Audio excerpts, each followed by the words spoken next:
ایک اور روایت ہے، ہاشم بن البرید راوی، اور وہ کہتے ہیں کہ زید بن علی کہتے ہیں انہوں نے میرے لیے کہا کہ یا ہاشم اعلم واللہ ان البراءۃ من ابی بکر و عمر البراءۃ من علی فان شئت فتقدم وان شئت فتأخر۔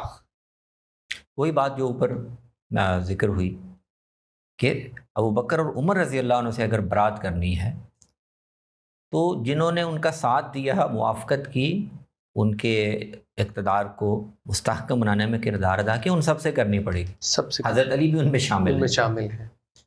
تو اب یہ دیکھ لو، اس کے بعد فیصلہ کر لو کہ کرنی ہے یا نہیں کرنی، چاہے آگے بڑھ لو اور چاہے سمجھداری سے کام لے کے پیچھے ہٹ جاؤ۔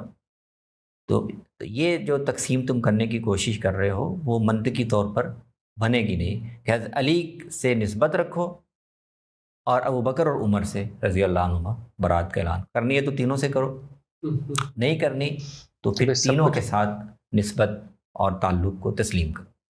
بہت خوب۔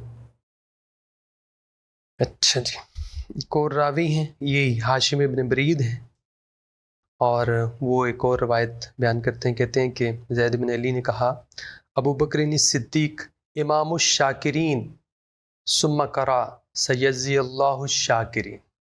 سیجزی اللہ الشاکرین وسنجزی الشاکرین قرآن مجید میں۔ اس میں ظاہر ہے ان کے ایک دینی وصف اور دینی کردار کا ذکر کر رہے ہیں۔ وہ تو شاکرین میں سے ہیں، اللہ کے ان بندوں میں سے ہیں جو خدا کے شکر گزار ہوتے ہیں۔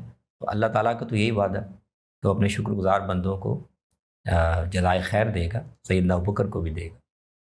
اور پھر امام الشاکرین، اور وہ صرف شاکرین نہیں، وہ امام الشاکرین۔ امام الشاکرین۔